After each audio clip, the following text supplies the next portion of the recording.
Welcome, everybody, to the Tommy Christie Show. I'm Tommy Christie. I'm joined today by a friend and guest. His name is Daniel Badley, also known as Yoked Soul. You heard that right, Yoked Soul. Daniel, how are you doing today, brother? I'm doing great, Tommy. Yeah, thanks for having me. It's a real honor and privilege to be here. Thank you. You got it. You got it. I mean, it's the honor and privilege is mine. I'm very privileged to be your friends. Daniel is an embodiment coach, is how I would explain the work that he does. Daniel, how would you explain what it is that you do? Well, so what I do is I help people get connected with really who they really are. I help them to de-armor and to strip back all the different layers of social, religious, spiritual conditioning that try to define them in a way that's contrary to their natural essence, to their natural, joyful personhood and who they really are at their core. And a lot of people, like for myself, I didn't even know that really existed until I put in enough reps, put in enough time, invested enough intentional effort to really find out that core rightness with life, that there's actually goodness in the very bottom of my soul. There's goodness there. And that exists in every single person. It's already there. It's not like I had to say any kind of prayer or had to do any kind of ritual or had to consult with any guru to find that. I just needed to know what are the specific steps that I had to take and do them consistently and do them over a period of time to where the revelation of who I am began to kind of percolate, begin to emerge. And sure enough, it worked. I mean, the greatest thing that I've ever discovered in my entire life was that there were actually body-based practices that could undo the different layers of tension and armoring that had, what I found is those layers of tension and armoring were unconscious in me. They were based off of childhood trauma, separation from my body. And connected to all those different layers of tension were very targeted, specific narratives that were emotionally anchored into those tensions that spoke of a narrative of not being worthy, that spoke of a narrative of being dependent on external authority to define me, that spoke of a narrative of weakness, of brokenness, and and to learn that there were specific exercises that I could do to cleanse my body of that and to bring my body alive into vitality, kind of into what I like to call the resurrection, to see that, well, I could actually reincarnate my personality into a resurrected state of life and vitality where I'm joyful and connected and I have this level of self-respect anchored into a level of strength that is that nobody can move me from. I know who I am. I know whose I am. And, that's what my greatest desire is to introduce other men to that. I mean, I've been through, I don't want to, it kind of sounds cliche, but, I mean, there really were different levels of hell and levels of consciousness where I was stuck. I didn't know myself outside of misery. I didn't know myself outside of the pain and suffering. And to have an experience of who I am now, like joyful and filled with life and wanted to help other people discover that, because it's no mystery. I mean, there's no like esoteric mantras. There's no, it's like, look, you just want to reconnect to your body, reconnect spiritually to your sexuality, reconnect to the life of your feelings and the life of your emotions. And the paradox here is the more that we're in tune with our sexual feelings, the more we have self-control. Because to be in touch with your masculine core we're men, we got testosterone, we have sexual feelings. But the more those are integrated into the personality, the more we actually develop a stronger sense of self and a stronger ego for containment of those feelings.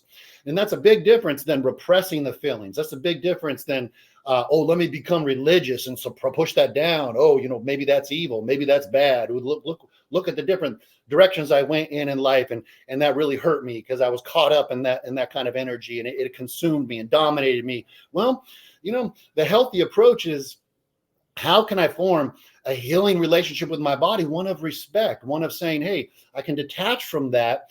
The stronger that my nervous system becomes, I can detach from those feelings and sensations and say, hey, I have that. but it doesn't define me. In fact, I can use that energy for creativity and to build a life that that I'm proud of and that I respect, and that puts me in contact with other people in this connection with our humanity. Like, we're all in this together. And so there's versus shame, versus getting caught up in lust and those sexual dynamics of the lower body being pulled down. That causes men to want to isolate. We know in the bottom of our hearts that we can't really build character from being consumed by, how foxy and hot women truly are, and so it's a thing of developing energetically. What I really help people with, energetically develop your sense of self. The only way you're going to do that is by strengthening your body and your nervous system, and deprogramming your body from tension, replacing that with life and vitality. And that's the path of integration. That's the path of embodiment. And what happens is those same feelings, those same emotions can come back, because they always will. Whatever we try to repress or deny, that's going to stay in the container. But when we can begin to develop a relationship, let's say with the lower body and those different lower mind energies, and really develop a respectful relationship and get in touch with that, then that becomes a scaffolding of strength. That becomes, the thing with building up your nervous system. Those results don't go away. You build up the strength of your nervous system, and that's like gain. That it's an eloquent form of strength, because you can't do that in the gym. The gym is one level of strength, but that's called dumb strength. It's not. I mean, we all want to look good and have the defined physique and look good and healthy, but it's really dumb strength, because it's on the part of our person that passes away. The internal strength is the smart strength, getting in touch with our intrinsic strength. It's a spiritual strength that informs and fills out the nervous system. And when we build that out, we have a strong sense of self. We have a strong ego that can contain those feelings, that can really get out of control with a weaker sense of self. So there's a lot to unpack there, Daniel. It sounds like, if I'm hearing you correctly, what you do is you help men connect to their true vitality and their true power and their true highest self. You help them be less, I guess, driven by kind of the base instincts that all humans have, and you help them be guided into power and strength and God. Yeah, that's it, man. Because look, those parts of our primal nature, we get domesticated out of them. We get conditioned out of them, but it's still there. Our animal nature is still there. And it all occurs in childhood when we separate from our bodies. It's like the great divorce in childhood. When we get afraid, we become afraid of our nature and our body. And we're given this parental conviction that somehow maybe something's not right with us, and that our full expression and the fullness of who we are, there's something off with that, and that we have to conform. And, that really pissed me off. And I didn't realize how angry and how rebellious I truly was in my core, because of my spirit realizing that, at that time, it's really, you're forced into a box. You're forced into a contracted state of fear to what would happen to me if these feelings emerge? What would happen to me if I expressed this anger? What would happen to me if I expressed these sexual feelings? What would happen if I'm seen in my feelings? And and when we have to, for the sake of conformity, when we have to sacrifice our authentic feeling state for an attachment relationship that's dysfunctional to begin with. I mean, when we're kids, we know that shit that parents do to us doesn't feel good. We know in the bottom of our hearts, we know in our spirit, okay, something's off with them, but I can't do anything about it. That's just what we go through. And but where I was coming from, and the more I work with guys, the more I see this as such a common thing, is that most people's true self is very angry and very rebellious. And it's not a religious thing, not at all. It's a thing of, okay, I had to sacrifice part of myself and I haven't been able to get it back yet. I had to give up a part of myself and I haven't been able to retrieve that in my soul. And so this is just who I am for the meantime, because nobody's shown me a better way. And I'm here to say, oh, brother, there is a better way. I can help you with that. You don't need to stay stuck and pissed off. It's natural. If you have to sacrifice yourself for a dysfunctional attachment relationship and you don't have your soul back and you're not fully feeling and experiencing the love of God, that's something to be mad about. Yeah. But don't stay in that anger, but you have to address it and then have to know how to course correct. And that's what I do. Because when we're locked down when we know, okay, I was forced into conformity. The reason why I'm mad is because I was forced into submission and conformity of my true primal self and my feelings and the natural self-expression of who I am. And that's what causes the anger and the rebellion. And so, but we don't want to stay there because that's an immature state. That's a very immature state. We're going to do dumb things. We're going to develop dumb habits. We're going to do bad things that aren't going to be, contributing to a fully functioning life that contributes to other people, ourselves first and foremost, and then to other people. We can't really give ourselves if we don't know who we are in that context. So yeah, being able to show like, hey, this is what you've got to do to break down that historic personality that was built off of sacrificing your true self. This is what we got to do to break down those tensions that were siphoning off and draining and bleeding you dry of your life force and vitality. All of that life force and vitality is caught up in those tensions that we use to guard ourselves from those terrible, bad, hellish experiences that we had in childhood of having to give ourselves up and conform. And, spiritual freedom, the paradox here is the more freedom that you have, the more structure that you have. I mean, you don't get spiritual freedom unless there's structure. And, but it comes down to, okay, how is my character being defined and shaped now in this healing process? And then that's the road upward. That's the high road when we start to see ourselves in a new light. And then we're like, whoa, at least I have some options now. Okay, how do I want to build my life now with this creative energy? Now that I have this energy and I can contain it, what is the kind of life that I can create? How do I want to help people? How do I want to serve people? And so that's kind of the short form version of why I'm so passionate about what I do and what it's about. Mm-hmm. Yeah. So it all gets back to that de-armoring and de-armoring all of the layers of tension that we've developed over the years as men. And I would assume a lot of that's societal conditioning, what like in cultural conditioning, what you learn from your parents. What's coming up for me a lot as you were talking is I think it's Bessel van der Kolk, what is it? The body keeps the score. I don't know. Yeah. So can you speak a little bit about the body keeps the score? And how that has informed the work that you do. Oh, yeah. So our body is a perfect representation of our character. Every single problem that a person has is structured in their body. And if we have problems with self-expression, we're going to be caught up in our throat. If we have anger, we're going to have jaws that are set and determined. And if we, or the shoulders will be up. And, if we've lost our, natural aggression, we're going to have a tucked in tail. We're not going to have that natural cockiness that you see in young children. Their tails are back. They're ready to have life. There's this righteousness there's a natural righteousness of the body consciousness. And when that gets interfered with adult sexuality, when that gets interfered with and contaminated through adult emotional problems, it hurts the natural evolution of our maturity. It hurts the natural sexual emotional maturity of our soul and how that's expressed in an easiness and in a healthy boundary through the body. And so the body keeps the score of all of that. And,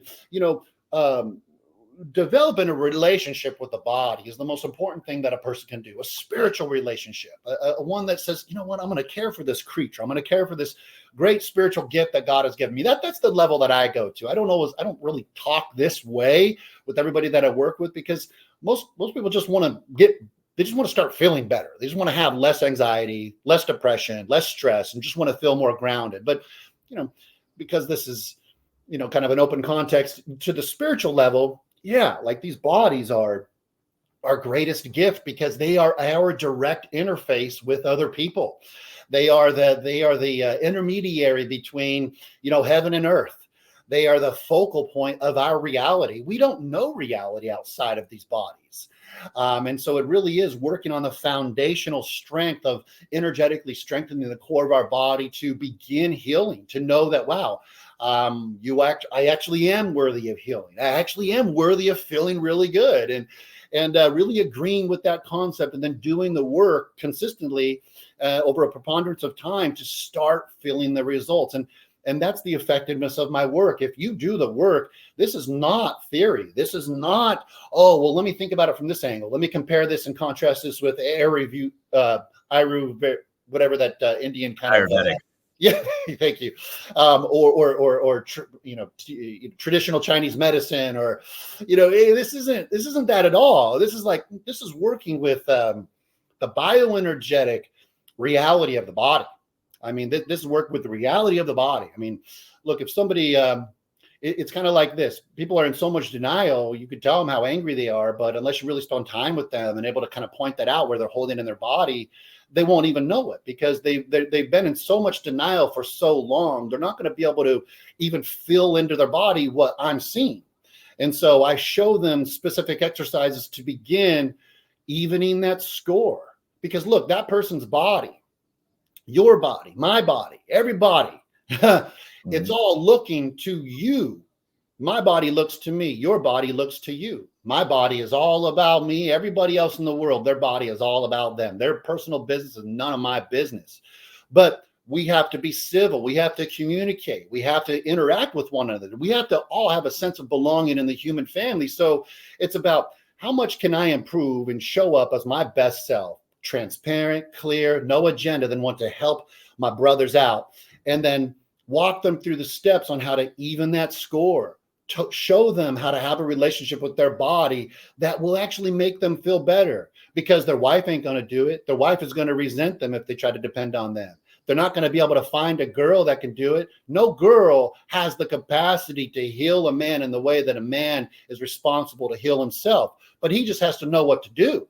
And so the body does keep the score. And what is that score? The score is what we did unconsciously. Our body did it for us. And this is why we can never blame ourselves. When we armored up and shut down and contracted in fear, that was thank God our bodies had a natural reaction like that. Thank God our bodies went ahead and did that for us. But that's where the relationship begins, is communicating with the body. It can kind of sound funny that way, but it really is almost talking to your body as if it's a different person. Like, hey, I know you're tight and tension. I know you're tight and tense there. I know that you're holding anger there. I want to learn about your experience. And, when you begin to form a relationship that way, that is a spiritual relationship. That is a spiritual healing relationship, and well, why is that? Well, you can't see the spirit, you can't see emotions, you can't see feelings, but it's there. So let's just call that spiritual. You can't put an angry feeling or an angry emotion under a microscope and shuttle that off to science to investigate with empirical evidence. It doesn't work that way. The life process is so much more rooted in the body and feeling, natural and connected and clean and clear of fear, shame, and guilt. And so, yeah, that's what I like to walk people through, is like, hey, I don't know your story exactly, but I do know who you are underneath all that layering. And I want to help you get to that person inside of you so you can become your own inner work practitioner, so you can learn how to stand on your own 2 feet with emotional strength and backbone and mental clarity and discernment, so you can begin to carve out a life that you're proud of, that you feel worthy of, and that you can begin bringing other people into your field of resonance, so you can begin helping them facilitate their own healing. I mean, that's how this world becomes a better place. So here's a question for you, Daniel, because this idea keeps coming up. Like, you're de-armoring people and you're getting them closer to this true essence that's deep down inside of all of us. Is that God? Like, what is that? What is that thing? I mean, everybody's directly connected to God, dude. Everybody's directly connected to God. People call it by different names and whatever. I go to Jesus Christ. I go to my personal friend, Lord and Savior, Jesus Christ. And look, I don't consider myself a religious dude. I'm the last person on earth that has any grounds to look. Religion judges. That's what religion does. Religion says right, wrong, black and white, sheeps and goats, heaven, hell. Look, man, Jesus went to the depths of hell. I don't care how far lost a person feels they are. Jesus went there, and he's ready to hold their hand and guide them out. I mean, that's just the bottom line. It's all about renewing the mind into who we really are in our true self-identity. But everybody's already got the life of God in them. That's just the bottom line. And yeah, our spirits are directly connected to nature in the same way that animals, in the same way that birds, in the same way that flowers, the same way that trees already have a natural programming in life to flourish, to grow to their greatest extent of maturity. We have that same programming. It's just our egos get in the way of it, because our spiritual expression of who we are in the fullness of feeling life was stifled. And we want to get that back. And we get that back by connecting to the life of God within us. And look, I use a non-dogmatic approach. I do not push my faith on anybody. I'm super respectful, by the way. A person can believe whatever they want, because I know when they start to bring that body alive, they're going to come alive in joy. They're going to come alive in a level of authenticity and a level of feeling good about themselves that's undeniable. And you get a person to feel like that, and they're automatically going to become more moral. You can't be alive in the spirit and be an immoral person. It doesn't work that way. It just doesn't do it. It doesn't work that way. And, trying to moralize yourself by right behavior and by acting right, speaking right, it doesn't work. And when I'm trying to tell people, look, your tap root of your identity is rooted in your body consciousness and your sexual identity. Heal the body, it will heal the mind. You're going to become a better person naturally, non-religious. You're just going to want to give back more, because your heart's going to be open to this experience of life that's beyond words, it's beyond dogma, it's beyond putting in a box. And that's what I want to help people get to. And it's a fun thing. Yeah, I mean, something that came up too. It's the Maslow's hierarchy of needs. It's like the work that you're doing. You're at the tip of the pyramid in a lot of ways. Like, you're helping men actualize and really become who they truly are and find their true purpose and calling on the planet. Yeah, I mean, that's what I want to do. It's what I mean. I'm passionate about it because, men, we suffer. We suffer because we think, oh man, there's all these expectations, but what about me?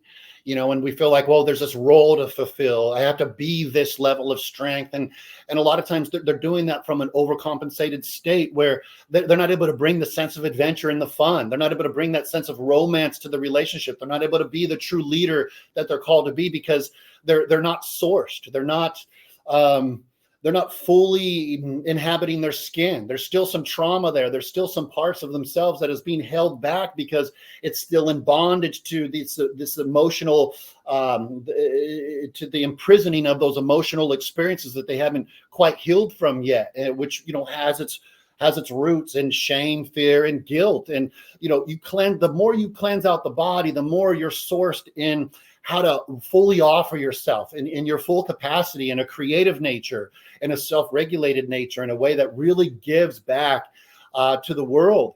But never try to do that without a strong foundation, because it'll lead to burnout. It'll lead to disillusionment. It'll lead back to, we'll end up tracking back to old patterns and habits and behaviors that don't serve us well. And, we want to continue to make forward progress without plateauing. And that's definitely possible, especially with the system that I teach. Yeah. Interesting. And to kind of bring it back to Christianity a bit, because I've actually been connecting with my own Christianity. I'm with you on the term religion. I think religion tends to have a lot of dogma and baggage associated with it. But I've been reading the Bible, and I've been seeing in my life just the embodiment of like Satan and God everywhere. Like, I'll see things where I'll be like, oh, that's Satan right there trying to take me away from God. So in a way, do you see this armor that people develop to extend this kind of Christian thinking? Do you see that as kind of the manifestation of Satan, like in this armored form? Yeah. Yeah, that's where that's the playground, right? Is this middle level? I call it like the second heaven. This emotional, sexual part of our nervous system, the limbic brain. That's the emotional brain, and and that's where the spiritual energy. That's where our essence and our emotional energies is fully connected and rooted in our body. And the more that we understand ourselves, the more we understand and can see the natural harmony, which includes the evil forces, which includes the things that are contrary to a spirit of peace, love, joy, kindness, goodness, gentleness, faithfulness, self-control. We see that the more we become integrated, the more that stuff becomes plain as day. And we can intuitively sense it. And we just say, oh, no, thanks. That's not for me. Not anymore. No, I know better now. And so that it is a level of discernment. The more that you get into that kind of spiritual level of things, yeah. And look, I mean, at the end of the day, I teach energetic awakening. I mean, look, Kundalini is a real thing. Kundalini energy is the real thing. And it's not contrary to Christianity, like some people think. Oh, there's a spirit of Kundalini. That's just a bunch of fear mongering and BS. That they have actually no idea what they're talking about. Kundalini is the natural life process of our sexual energy wanting to mature us. But people, it's the same thing on why people become superstitious, is they don't understand those spiritual forces within themselves. And so they project out like, oh, well, that must be evil, or oh, that's about that, oh, that's cultish, or whatever. It's ridiculous. It's just a very, very an immature level of perceiving reality. But at the end of the day, yeah, I mean, there are people out there that are foes. There are people out there that just, they're like a shrouded inner child that like the game of living from darkness because they don't know any other way. Maybe they have status. Maybe they have a hot wife or girlfriend. Maybe they have friend, and they have this level of personal pride and a level of authority because of the glory of man and the power that they're just lapping up that other people are giving them. But at the end of the day, hey, no problem. I respect that guy. Hey, man, that guy's had his own journey. No big deal. That's where he ended up. That's where he's at now. But look, at the end of the day, there's still a child of God in that soul. There's still, and that's my thing is, I used to play that game. I mean, I've been around the block, dude. I mean, I know that. I know what chasing status is. I know what chasing power is, but it always left me knowing that there was more. And I'm like, dude, is this honor God? Is this about God? Is this about me getting attention? Is this about other men and the world glorifying me and giving me their power? I'm like, I don't want, that's garbage. Like, how can I feel joy, fully connected on my own with the Lord, doing the basic mundane day-to-day things and feeling good and feeling life, if in the back of my mind, I'm like, oh, what do they think about me? Oh, well, what about that person? Oh, what about this power dynamic there? Oh, I got to flex there. It's like, I don't want that. That's garbage, dude. That's the toilet level of life. That's bottom of the barrel existence and consciousness. That's terrible. And and look, but a guy with that level of what he's had to sacrifice in himself to achieve those things. Hey, I'm not doing that. I'm not going to follow that at all. Yeah. That's not healthy. That's not healing. That doesn't glorify and honor the natural life process in people. I mean, look, I want to give people their space and freedom to be on their own after working with me. Hey, I'll always be connected. We'll be friends, but I want people to, I don't want anybody's power. I don't give that to me, like, look, this whole experience on being on X and building a brand, it's been very challenging, but it's strengthened me. It's made me develop character because, I don't really like attention, dude. I don't really like the way that feels. I don't really like people trying to give me their power. I don't really like that. I don't like what it does to me. I don't like that feeling.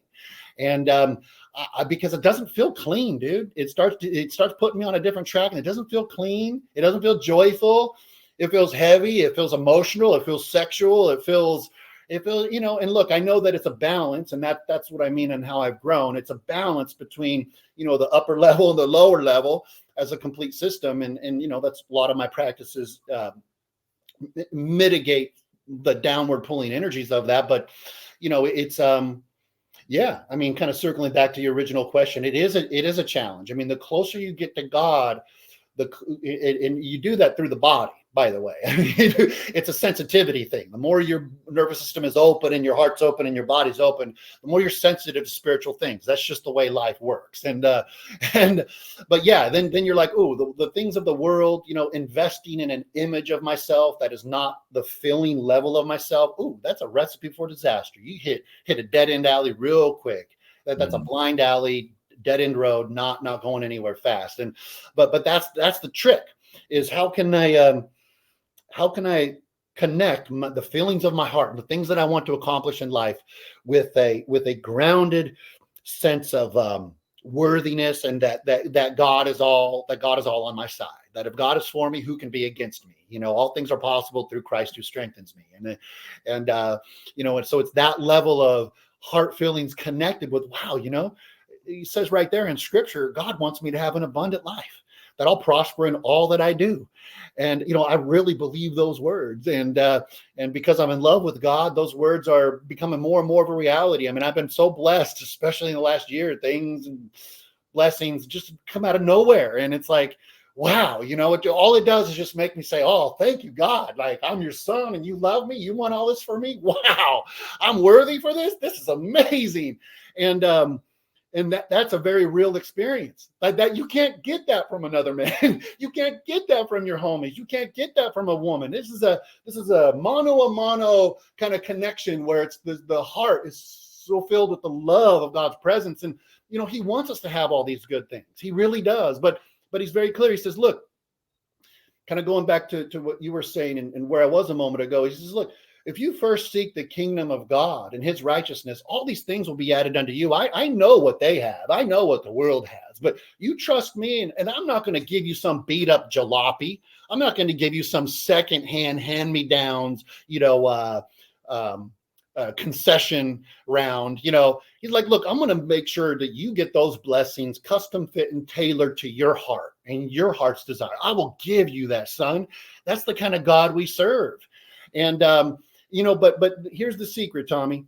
To get there, what I realized, that word righteousness, so that can be a religious word. Sometimes that'll trigger people. Oh, righteous, kingdom of God, righteous. What's that? Okay, righteousness is this. Right, look at it like this, because anybody can understand this. It's right relationality. That's righteousness. Right relationality. Okay, it's the same thing with believe. Just believe. What does believe? Believe means to be living. So you want to be living in a right relationality with your own soul. You want to have an internal congruence where, yeah, you're mapping reality from a different energetic posture than other people that are investing in an image, than other people that are investing in, oh, I got to get mine. And it's like, it's the competition out there and I got to survive and, you know, nose to the grindstone. It's more like, hey, God's got my back. I kind of set my intention, set my course, set my path. And the more that I connect with my body and have a right relationality there and I bring my body to life, just naturally good things begin to happen. And that it's a lot of fun to experience life that way.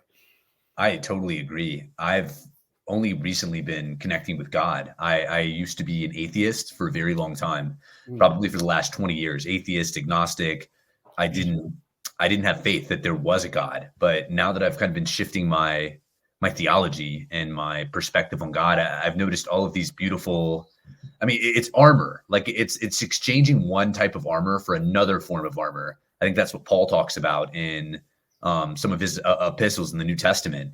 So for me, like we talked about this briefly, but I just got fired from a job, you know, that I've held for 7 years. I got fired last Friday, but I was really at peace with the whole thing because I know how much God loves me and how much everything that happens to us in life is just bringing us towards God. It's bringing us towards him. And it's almost this vertical relationship that we have, whereas every other relationship that we have on earth is horizontal. And if you can tap into God, you're tapped into this, the way that I see it, it's this infinite reservoir of powerful energy that you're able to imbue to everybody around you at all times. Yeah, it can be that way. Yeah. Yeah, I mean, there reaches a level where you understand how powerful you are and how influential you are, but it's a thing of giving and receiving. This is a reap what you sow world, brother. I mean, you will. There is no. I mean, I'll tell you, the worst seasons of my life is because of the bad attitude that I had, and it was a bodily attitude that I've been able to heal. It was my character of my body that I've been able to heal. But yeah, those are the hardest seasons of my life because I just wanted to, you know, dish it out, but I didn't want to take. I just wanted to tell people what I thought. I just wanted to be on my soapbox. I just wanted to be the authority and be demanding and be the one in control. And God had to break all that down and be like, no, that's real life really doesn't work that way. You're all in this together. You know, if you want to be a leader, you got to serve. You want to be number one? Well, be the number one in service. You want, I mean, there's no way around that, dude. These are spiritual laws and principles that are undeniable. This is like gravity we're talking about here. There's no workaround. There's no workaround. I want to be selfish and hurt people and be a bully and be abusive and have it my way. No. That's a quick road to hell. You're not going to be able to live a good life that way. And so what I'm learning is, yeah, it is about de-armoring the emotional armoring that bound our spiritual energy and our self-expression, that was an imprisoning element to who we truly are as children of God, and then replacing that with the armor of God. So we have discernment in this open, loving state, because, you know, love is great, but love doesn't protect. And so you have to know, okay, I got to be able to get online my aggression. I got to be able to integrate my sexuality and aggression, because once you have that and you have spiritual supervision over that, And that's where a lot of people disconnect, is they don't know what that means. But it means waking up the body, its primal nature, integrating those more base elements into character. And then your natural boundary will automatically take care of itself. So you can feel open and free and vulnerable, but like, hey, nobody's going to take advantage of me. I mean, that's going to be, I'll see it coming. I'm going to feel that energy and just deny it, because that kind of energy isn't familiar to me anymore. I've been able to replace that emotional armoring with the strength of the armor of God, which is the chest plate of righteousness, the shield of faith, the sword of the spirit, the belt of truth, the feet shod with the gospel, the readiness of peace. And, and then in other areas, Paul says, the armor, clothe yourself with the armor of light. And, when you're in love with God, he'll protect you, man. It just says like that in Psalms. It says, look, you surround me with favor as if this big shield. And I look at that as this big wall cylinder shield of God's favor surrounding me. So there's just joyful, healthy, healing energy in the vitality of my soul that's really emanating out from my core. And, there's strength there. I went through a really hard patch years and years ago where I had spirituality, I had openness, but I didn't have any teeth. And I felt really knocked around, man. It's not a fun place to be, but it was just a stage of my development. And I know other guys are going through it right now, and it's not a fun place to be. I understand exactly where you're at, brother, if you're out there listening. And it's not, because that it's kind of this in-between stage. It's like a shell crab that outgrows that, and then he has to leave and find another shell, but he's in that vulnerable state, skipping around the sand and running around and vulnerable to the world. And yeah, the world is going to confront us, and we could call it the enemy. We could call it, Satan or whatever. But look, when we want to grow beyond the energetic dynamics of our mom and dad and family container, the world will beat at you at every vulnerable point in the energetic structure of your body when you're trying to get bigger than that. That's the truth of our spiritual reality. You want to grow and become powerful and big and bigger than the people that were the perpetrators of you feeling alienated and abandoned from yourself and betrayed. Well, okay, but it's not an easy road. It's not an easy road. You got to be vulnerable, and you got to take your licks, and you got to just take your medicine and be like, yeah, because that's the testing ground. Are you going to react? Are you going to cop an attitude? Are you going to be mad? Or are you going to say, Holy Father, I surrender to this. I feel naked, bare, vulnerable, and please just commit to you my spirit. Grow in me the life of Christ so I can be strong and develop character through this suffering. And as I've been able to do that, through time and through the years, it's made me strong. It's given me character. But it wasn't without a lot of suffering. But I'll tell you what, I know that I'm so much stronger than the character structure of my mom and my dad and my brother and my sisters. I'm stronger than that. I've developed my bioenergetic framework and my personhood and my character way beyond the family structure of where I came from, which was very dysfunctional. But in that was the testing, in that was the training, in that was the character development. Yep. Amazing. No, there's definitely a lot of strings that we can pull right there. But it's remarkable how purifying it is to learn about God and to talk with God. And a practice that I've been integrating into my life of late is prayer. That's something I want to double click on, because I'm sure you've got some perspectives on it.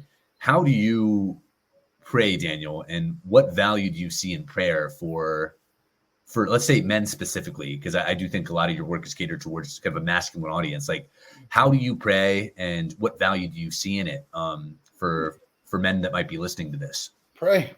Do it. It takes humility to pray. It takes humility, man. And that's it. Yeah. Anybody can pray. Life rewards humility, dude. It's saying, look, I don't got it all figured out. Father, help me. I know what I'm feeling. Help me process this. Help me to have understanding. Look, it's right there in scripture. God doesn't lie. He says, if you come to me asking for wisdom, I will deliver. Just don't be double-minded about it. Just have a positive expectation that I will provide you the wisdom and the guidance that you're looking for. Come to me in prayer. Humble yourself that way. He will always deliver. Nobody can ever prove that hasn't happened. It happens. It's a promise. God doesn't lie. He says, you come to me, you pray, I will answer your prayers. I will be a presence in your life, and I will do that for you. It takes humility. And I pray a lot, dude. Yeah, for sure. Because look, none of us knows what's in store for us tomorrow. We want to be in control, but we're really not. And, And when we lay our anxiety, when we lay all that at the Lord's feet and say, God, guide me, please, and just have a heart of like where look, when you pray, you're saying, I'm not entitled to anything. Yeah. I mean, that's why it's humbling. I'm not entitled to. I don't deserve any of this. This is a gift. Yeah, I'm not owed a I've single been able thing. to grow and level up and mature in the ways that I have, to be able to serve humanity, my brothers, the way I have. That's a that's 100% spiritual pedigree of God. That is nothing of my making, dude. And so that's why it's humbling, because it's saying, look, I'm not entitled. I can't just force my way and get what I want because I say so. And God doesn't work that way. He wants those that are going to delight in him and have a faithful expectation that he will meet our needs. And so when we do that, it's very healing. It's very, very satisfying. And if you do that and keep a prayer journal, oh man, you're going to be surprised. You'll look back at that journal in months, years, weeks, or whatever, and you'll be like, wow, he really did come through. He really is a friend. He really does love me. He really isn't up there judging me like some kind of harsh father. No, he's like a God of love. I mean, and so really reframing it with an expectation there, like, wow, he's a God I can talk to. He's a God that listens to prayer. He's a God that loves a humble heart because he knows how much we need him. And it's just us admitting that, yeah, I don't, and look, Tommy, this is such a great question, because do that when we're not completely broken down, right? Do that when we're not completely threadbare at the end of ourselves. Do it when things seem to be going well, because then the prayer can be at a different tone. It could be a prayer of thankfulness, a prayer of celebration, a prayer of jubilee. It can take on all these different textures and dynamics, but just make it a constant thing in your life, because it really is exceptional. It's so exceptional. It is a huge contributor to growth and to grounding and to just wakening up that inner child. It really is. It's all connected to there. Yeah. Yeah, that's awesome. And I think part of I know there's a lie or deception for me when I was getting into reading the Bible. I thought that you needed to have these very specific ways to pray, like these specific things you needed to say. But it's hit me that in order to pray, you hit the nail on the head. In order to pray, you literally just need humility. That's all you need. You sit in silence. You ask God for what. Like I was actually praying with a friend. We were at White Sands National Park in New Mexico, and he was kind of at a critical juncture in his life. Like he's really bored of where he was living. He wanted to go somewhere else and do something else. And I was like, man, you should just ask God what he, like what he has in store for you. And God spoke to him there and said, be patient. And now this friend got a job offer to live in his dream city. He's going to Mexico City to be a teacher. And, he was just patient, for a few weeks, and God just put that on his plate. So I really think that you don't need any fancy mantras. You don't need a fancy phrase or invocation. You just need to be able to sit there in silence. And like you said, humble yourself. I think humility, it seems like the number one trait if you're looking to be a Christian. It's humility.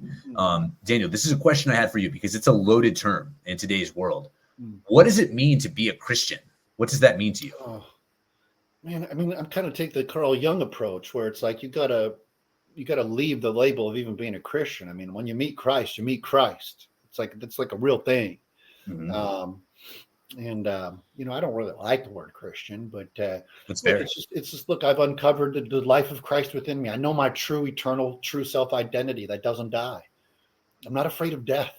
I will go to the cross. You hold a gun to my head right now, think you're going to make me deny Jesus Christ as the Lord and Savior and the maker of humanity. Go ahead, pull that trigger, baby. Just, yeah. I mean, that's where I'm at in my conviction. I don't get intimidated by the crowd. I don't. I mean, people have been pretty aware of that for a while now in my presence on X. I don't get intimidated by the crowd. The crowd, I cannot be pressured by the energies of unbelief in other bodies. I can't be pressured by that. And because I'm in love with Jesus. I'm in love with this spirit of humanity that is all grace, all good, all conditional, all unconditional love. That is the spiritual body of humanity, is the body of Jesus Christ, the spiritual presence of God on earth within us. That is my Christianity. This is not some segregated, oh, I said a prayer, now I'm saved, I can't wait to die and go to heaven. No, no, no. This is every day in the mud with you. This is every day in the practical day-to-day living that Jesus Christ's Spirit is with us.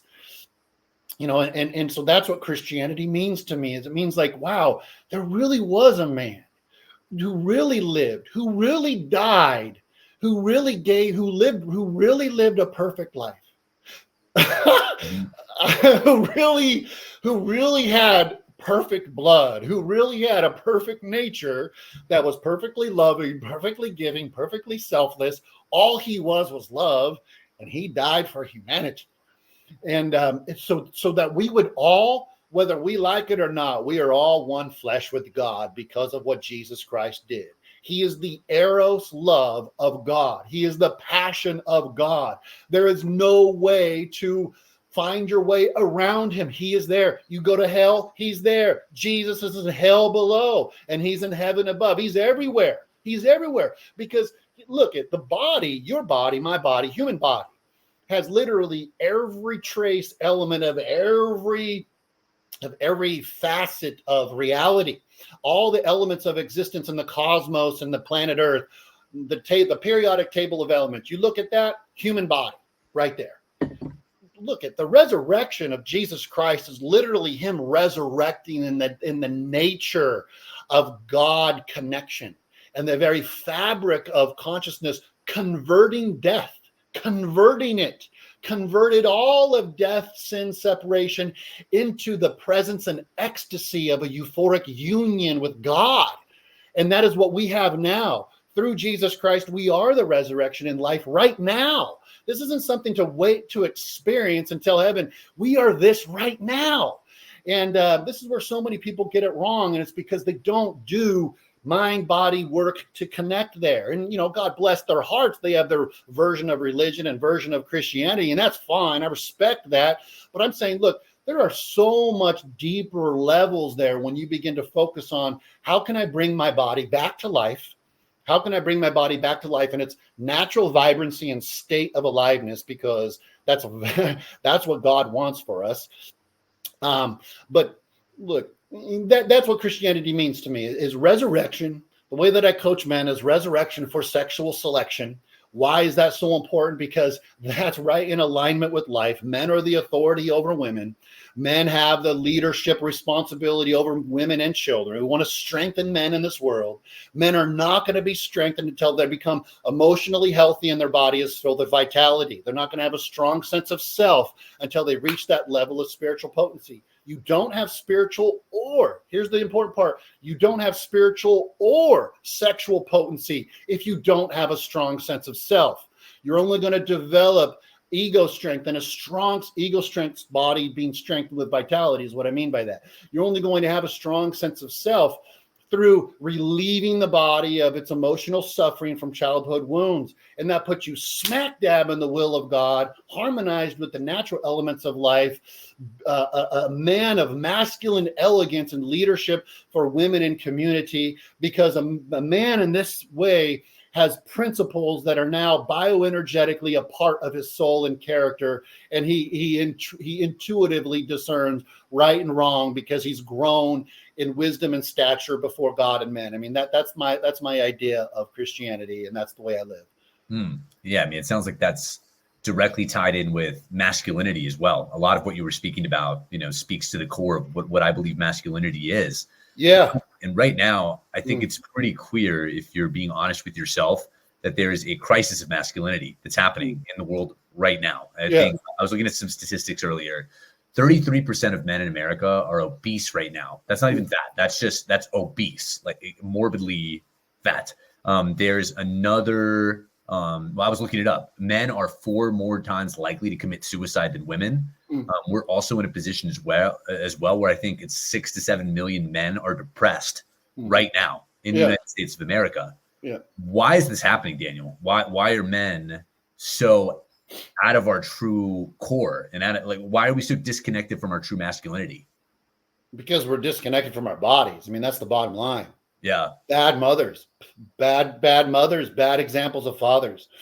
Mm-hmm. Look, man, when I get married, my wife is going to be the best mother on the planet. I'll tell you what, dude, I've done enough work where I know I'm going to be attracting a woman who has that regulated, balanced nervous system, who wants to be the spirit of the home, who can't wait to breastfeed and be that nurturing mother to the children that she bears for me. I mean, look, because I never even had this way of perceiving life or thinking until I started to, the closer that the more I've worked on my body, the closer I've become with God, and the more God has brought out my natural masculine essence in a way that's not overbearing, but in a way that's respectful to others, but knows who I am in the process. I don't lose my identity in boundary confusion. I know who I am as a man because I have strengthened the character of my body now that I didn't have years and years ago.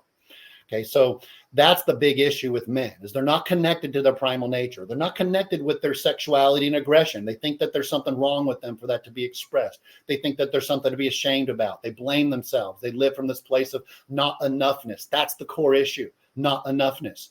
You work on your body in the ways that I teach. You work on your body in the system that I promote and the program that I coach people up in. And I'll tell you what, you're going to have an entirely new understanding of reality, because it'll connect you with your essence. Some people call that divine as. I don't use that flower. I say, listen, that's the spirit of Christ within you. Wake that up. Look, yeah, Kundalini, that's sexual energy, but it's more of a spiritual energy. It's a Holy Spirit. You get your body alive again in life and vitality, and you govern your soul with integrity and dignity, you will become a powerful man, period. There's no guesswork. There's a lot of masculinity accounts on X and a lot of mindset accounts. That does diddly squat for men. Does absolutely nothing. Andrew Tate, Jordan Peterson, big names in the manosphere, they don't do squat. Okay, I'll tell you, look, a guy learns to be responsible because he starts having self-confrontation and starts looking at himself in the mirror and say, okay, listen, man, I better grow up. I better start, cleaning up my own room, making my own bed before I start trying to be political and tearing other people down and making a case and an argument for all the injustices and evil of the world. Okay, that's good. So there's a certain level to that. But I'm saying, look, and so I respect that. Okay, but what I'm passionately trying to convey in my message is, look, unless you get down to the real business of where you're holding, your life is not going to be the creative output. It's not going to have the sense of adventure and fun and the sense of connection with life and spirit and others that it really can be. But you have to work bioenergetically on the body. You have to connect breath and body work movement. You have to learn how to repattern that vitality once it wakes up. That's the way that men begin to taste the wine themselves. They begin to experience the awakening of their own masculine core energy. And that's what makes the man a real man. It's not, this traditional, like, well, I'm the man of the house. Look, there's this nature automatically will adjust you as a man if you have the right set and setting. If you have people that are unconditionally accepting and loving, especially if you had a good mother, you will automatically kind of be adjusted to a setting of the life process within you. And you're not going to fight it because it feels good to be who you are. If that hasn't been interfered with, yeah, you're going to adjust well and you're going to be a secure man and you can have a very successful life. Most men don't end up that way. Most men don't get adjusted that way.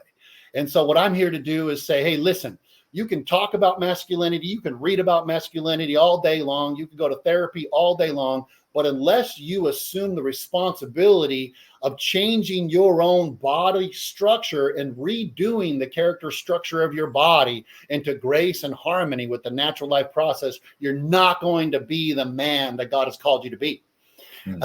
It really takes that level of deep work of energetically waking up the body to change and to change perspective, to change your connection with your soul, that is going to make the difference and really bring out your real essence as a man and who you are. So it seems like for you, Daniel, you believe the true essence of masculinity is only accessible through the body and through somatic practices, more or less, that connect you with your true lived experience. That's it. Yeah. And I would say bioenergy. I mean, somatic is cool, but I say bioenergetic exercises because, there's the very specific movements, very specific ways to breathe, very specific ways to move the body. that are effective. Some are so much more effective than others. And, you know, it really is about, retraining the body energetically. You're basically remapping the body to hold the structure of your masculine core power. You know, some people, it's all the character structure of your body. I don't care where a man's at in life. You know, I heard on the Spaces the other day, this guy was talking about, he was just lost. He was just confused. He was talking about, well, what about some men are just born more masculine than others? What else, this, that, and the other? I mean, he didn't really know that, wow, he can wait. You can become the best version of a man in who you are. I'm not going to start watching like John Wayne videos or, you know, or looking at masculine avatars of actors or, or those kind of figures and try to learn masculinity. No. It's got to be your own personal experience in waking up who you are in your primal essence, and knowing that all of these energies are mixed and combined together. But at the end of the day, you feel grounded and settled in a restful connection with who you are and your nature as a man, which is spiritual, but it's also animal. It's spiritual, but it's also very human. It's spiritual, but it's got all those feelings and all those emotions, and you don't get lost in them because you're energetic. Your spine is awakened to who you are and your strength as a man. Every single man, real man, born man, have this capacity. Every single man. I don't care how, you know, look, unless a man is so messed up that he's just, you know, and I'm talking about straight men. And even there's even cases, I don't deal with these kind of cases, but there's even people that are like, this is not talking about conversion. There's some weird kind of church thing, but I'm talking about guys that have like turned out to be homosexual because of a relationship with their mom. And they have a whole bodily character structure of weird stuff of like that. That's who they are now. That's how they channel their sexual energy.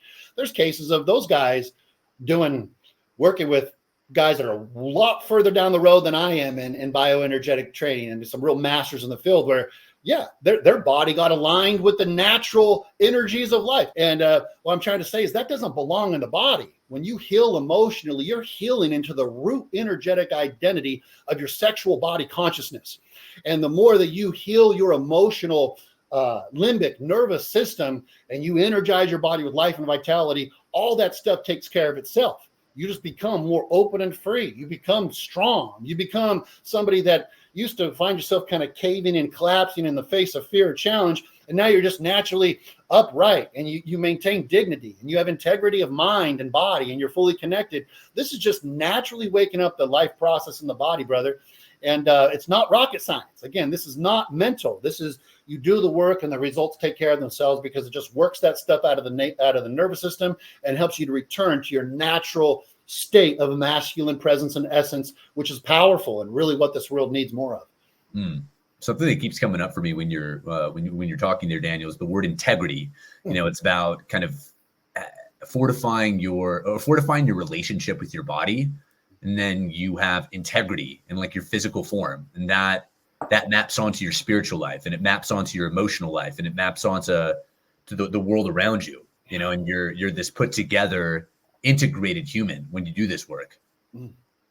Yeah, integrity. Yeah, huge. Look, if you have mind-body separation, that's a lack of integrity. That's a lack of integrity. You can't moralize somebody into right behavior if they don't feel the rightness and wrongness of their own actions. You can't scold. Yeah, you can try to bully somebody with, like, you know, religious or what, you could bully them whatever way, with tones, with looks, with I mean, there's a million different ways you can bully somebody into trying to, but why? That's like trying to come down on them like you're God or like you're their parent. It's like, you know, people need to learn first from their own mistakes and their own wisdom. And that takes separation. It takes like no judgment. It takes acceptance. It takes space to learn the wisdom from it. Every moment of bad behavior, every moment of bad thought, there's a motive there. And it's, am I lovable? Oh, I'm not loved. It's this judgment on self. It's this, oh, I'm not acceptable. Oh, I'm not enough. And I'm going to go ahead and just have a pity party and do whatever I want because I don't matter anyways. Okay. That's one level, but that's a disintegrated state. That disintegrated is a lack of wholeness, a lack of mind-body connection. The more that becomes integrated, integral, wholeness, right? That's another religious word that I'd like to strip away the religion from, is holiness, wholeness, holiness, wholeness. And so wholeness, integrity, when you get your body and your mind connected into that state, then you naturally are going to be a more moral person. You naturally can get carried away with a lot of feelings, but you have ego strength where you know you're going to be able to come back home to yourself. You're naturally self-regulated. You're naturally providing who you really are from an authentic, transparent state with no agenda, but then just to help other people feel good just by simply being in your presence. Like, that's integrity. This cannot be taught from church. It has to be modeled. And that's the transmission.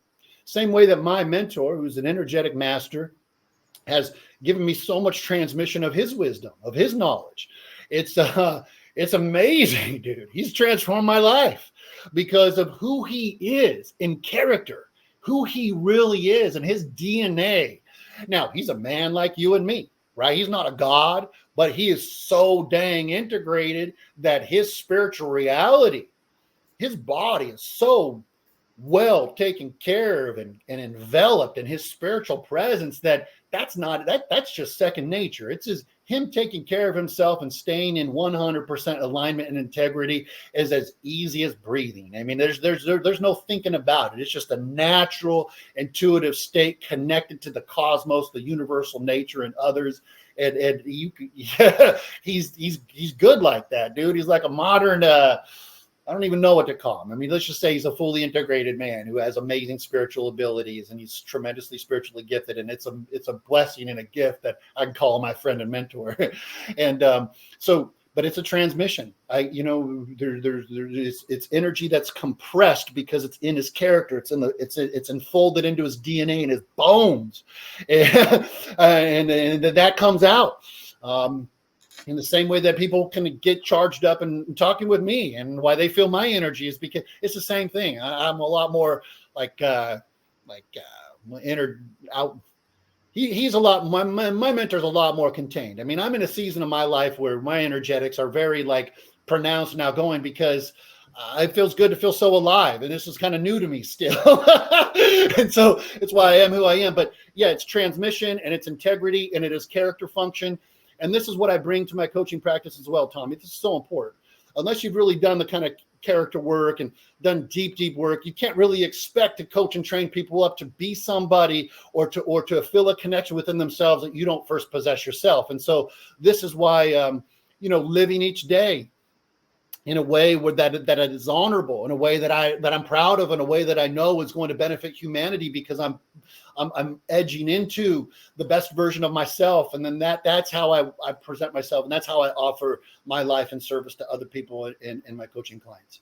No, I think this has been a great conversation, Daniel. I really think that you're in your zone of genius when we're speaking about embodiment and masculinity and divinity. I think all of this is such a fascinating topic. It's something that's it keeps coming up repeatedly for me in my life, because I think it's my duty as a man to really embody everything that we're talking about, so I can help lead others. And you can only lead others if you lead yourself.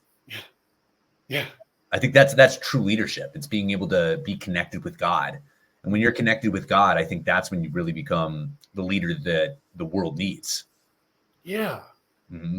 Yeah, because it removes the agenda. It means look, you're safe, man. Look, I'm not trying to sell you anything, Yeah. I'm not trying to push anything on you. I want you to feel good about yourself because that's what God wants. Mm-hmm. I'm not your God. I'm not your guru. I'm not your master or teacher. Look, you can learn from me, but all you're going to be learning from me is from my own direct experience on where I've come from, how I've learned, and the wisdom that's developed into the character that I have now. That's what we bring. We're always bringing who we really are to other people. At the end of the day, you can't really hide who you are. You can't really live a double life and feel satisfied. But what is satisfying is when we are our kind of natural, simple selves that just, I mean, that's satisfying when we're like, oh man, I don't have to be anybody or try to be somebody I'm not. It's like that's comforting because it means that we're at home in our body. It means that we're at peace with ourselves, and that helps bring other people peace. Yes, Tom. Mm-hmm. And I think a big part too of masculinity for me, it's kind of from David Dieter's book, The Way of the Superior Man. It's just saying yes to everything. It's saying yes towards the present moment. and accepting everything that's happening in your sphere, despite the mystery, despite the uncertainty that surrounds us all. It's all about just saying yes to everything. Yeah, that means you're secure. Yeah, Mm-hmm. to say yes, it means that's a sign of secure attachment. That's an approach. Secure attachment means approach, right? It's like little kids on a playground where little kids, they don't have pretense. They're not first checking out, okay, what's that person wearing? Okay, who does he know? Who are his parents? They're just like they're in their body and they're just naturally open to everybody and all the life experience. They're not thinking in this world of words. They're not lost in the head in a world of words. And that's the same thing where we feel the most at peace is when we can just be who we are in that natural approach. Yes to life, yes to people, yes to opportunity, no to stuff that would be harmful, no to stuff that's going to hurt us or others. But that's part of healing the nervous system where this stuff naturally comes out. Mm-hmm. Yeah. And I think once you're connected with your core, you intuitively know what to say no to. Like right then, you know the people in the situations that are going to take you away from God and take you away from your true nature. You know it instinctively. Yeah. And that's part of maturity too. When I look at some of the company I used to keep and some of the friends I used to have, oh Lord, save me. I mean, man, I hung out with some bad dudes, man. I had a rough crowd. It hasn't been that way for years, but when I go down memory lane, I think, wow, man, it's just been a real process of maturity. It's been a real process of just trying to find out who I really am underneath all this. But the quality of friends now that I have, it's really exquisite. I mean, I have a group of very strong men, godly men, men that love life, men that are family men that are men of part of the community, and good men of character. And but to have attracted those men into my life is a big sign to me of my own growth. To not feel like I'm in competition with other guys, to feel like safe around other guys, to help men feel comfortable and secure and safe around me. It's like, these are all things that have been huge growth edges that have challenged me to mature and have challenged me. Yeah, man, it's like, who we hang out with and character and all that makes a huge difference. 100%. I mean, it was funny too. I think you said it jokingly, like, God, Lord, save me, Lord, take me away from these people. And that happened, right? That literally happened. Ask and you shall receive. I have had a couple of calls this week with, because I went through a tough time. I told you I got fired from my job, and I had calls with a couple of other men that I view as very godly. They have very strong relationships with God. And they were saying that their relationship with God, and you had said this earlier, it's totally predicated on what they give. They've had seasons of their life where they gave God everything and they received everything in return.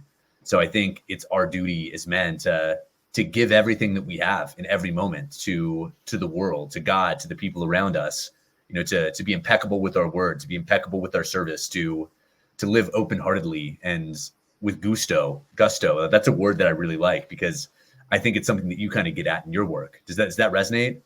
Gusto, yeah, big time. Yeah, you got to have some oomph and passion. Passion. You can't have joy if you don't have passion.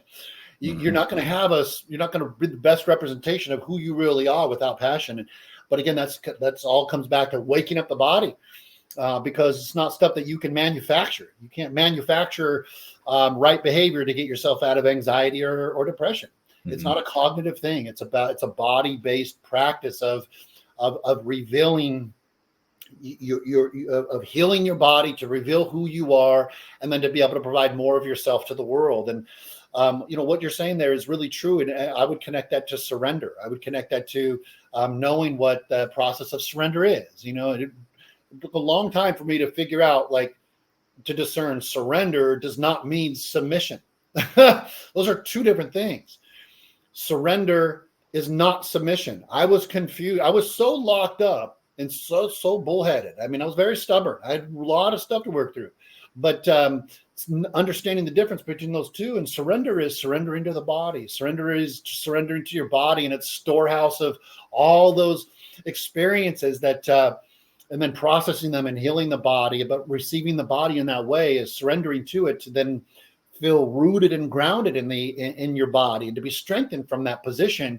it's a powerful place to live from, and it makes all those things, being able to give fully of yourself, it makes all those things possible.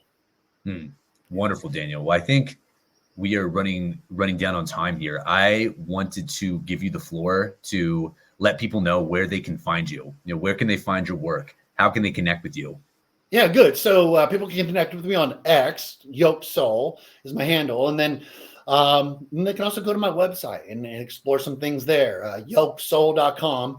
And I have some upcoming programs here, some courses that I'm going to be releasing on bioenergetic work, and also on my one-to-one coaching program that's been updated with some new framework that's very, very powerful in a very holistic way of transformation from the ground up, from the floor up, from the body up. And so, yeah, if people are interested, if they want to work with me, that's how they can get a hold of me, DM through X or through my website, and happy to meet them where they're at and to see if we're a good fit. Amazing, Daniel. Thank you for that. And I guess the final thread that I'll pull, because it's something that I was actually curious about prior to this call. We didn't get to it, but we'll get to it now. What does it mean to have a yoked soul? Well, yoked soul just means a full body mind connection. It means to be connected into the root identity of the primal nature of our body. It means to have a relationship with our animal flesh, to have a relationship with our natural man, and to get yoked there, to get yoked with our soul. So our soul and our body are going to express the mind of the Spirit, the mind of Christ, the mind of our high road thinking that's creative, that's integrated, that's in love with God, life, and people. That's what having a yoked soul is. It's a process of integration, and it's a growth process. It's being on an upward spiral. It's basically a process of perseverance. It's a process of, hey, I'm going to be stymied. I'm going to be oppressed. I'm going to be, the world's going to come at me, and I'm going to feel pressure of unbelief. I'm going to feel pressure of the crowd, but I'm stronger than that. I'm greater than that. And having that level of hope, that internal hope to persevere and to make it a full mind body experience. That's yoked soul. That's it's knowing, for me, it's knowing who I am, whose I am, and seeing how congruent that is with a very functional humanity of being connected to everybody, because at the end of the day, we're all in this together. And, I want to be a leader in this space to help people to feel better and on the inside, to have a level of internal freedom by yoking themselves through a specific practices where they can connect into a deeper, more meaningful relationship with their own soul, so they can be satisfied on that level. That's what truly being a yoked soul is about. Beautifully said. And I know the word yoga, it comes from yoke. So it reminds me a little bit of that. It's like the yoga of being a man, the yoga of being an embodied human. So I think that's a beautiful place to end this, Daniel. I wanted to also reflect back to you that I do think you are that leader in this space. I look up to you as a leader, and I think you're doing wonderful work for humanity. And I hope that everybody that's listened to this, looks like we're at an hour and 13 minutes. And I just want to say, anybody that's listened this far, I hope you've gotten some value from this conversation. Please make sure to follow Daniel. The links will be below for his social media platforms and his website. And I hope everybody has a blessed and grounded day. Much love to everybody. Yeah. Thank you, Daniel. Good. Absolutely. Thank you, Brother Tommy. Okay. It's been a pleasure. Thank you, friend. You got it.